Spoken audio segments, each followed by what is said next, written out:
Shalom, perkenalkan nama saya Krisna Marsain Popo. Saya dari kelas A1 Keperawatan di Universitas Pembangunan Indonesia Manado dengan NIM 214201023.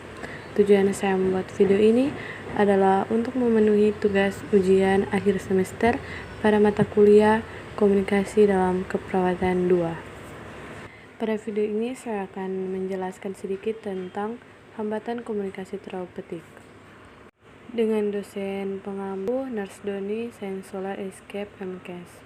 Kita masuk pada definisi komunikasi terapeutik, yaitu komunikasi yang direncanakan secara sadar, mempunyai tujuan serta kegiatannya diputuskan untuk kesembuhan pasien.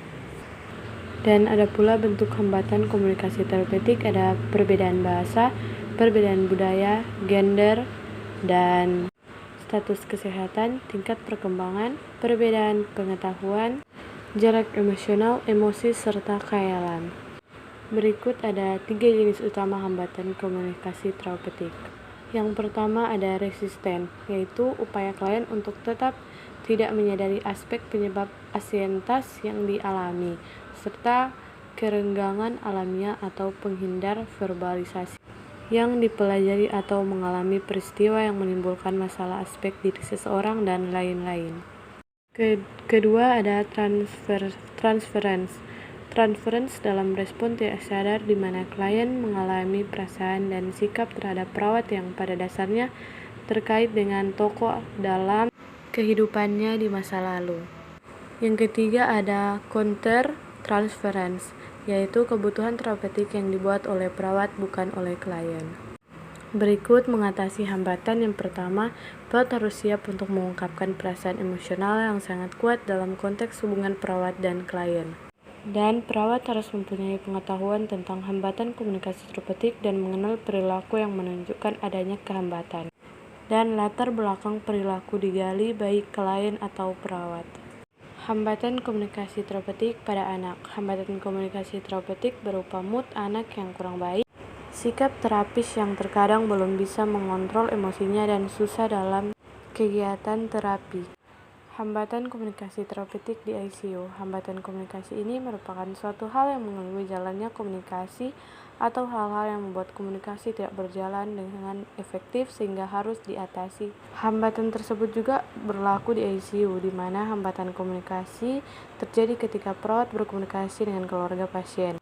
Sedangkan hambatan komunikasi terapeutik di IGD, yang pertama sugesti, yang kedua gejala penyakit semakin mencolok, ketiga pesimis terhadap masa dating, dan adanya hambatan intelektual yang dapat diidentifikasi dari ucapan atau perilaku klien seperti pikiran saya kosong, saya tidak tahu harus bagaimana, klien tidak menepati janji, dating terlambat, pelupa, diam 1000 bahasa, dan mengantuk terus-menerus. Di akhir video, saya ingin mengajak teman-teman untuk bergabung di Universitas Pembangunan Indonesia Manado, karena di Universitas Pembangunan Indonesia Manado, selain sistem pembelajaran yang unggul dan berkualitas serta kompetitif, Universitas Pembangunan Indonesia Manado juga memiliki peluang kerja bagi alumni dan dosen-dosen yang berpengalaman di bidangnya, serta lokasi yang strategis di pusat kota Manado. Di Universitas Pembangunan Indonesia Manado tidak hanya tersedia fakultas keperawatan, melainkan ada beberapa jenis pilihan fakultas yang bisa teman-teman pilih. Yang pertama ada Fakultas Pertanian, Prodi Agribisnis, Fakultas Ilmu Sosial dan Politik, Prodi Ilmu Politik, Fakultas Hukum, Prodi Ilmu Hukum, Fakultas Teknik, Prodi Arsitektur, Teknik Elektro dan Teknik Sipil, Fakultas Sastra, Prodi Sastra Inggris, Fakultas Keperawatan, Prodi Keperawatan, dan Profesi Nas. Pendaftaran telah dibuka, bisa teman-teman lihat di Instagram Universitas Pembangunan Indonesia Manado dan Facebook Universitas Pembangunan Indonesia Manado. Sekian dan terima kasih.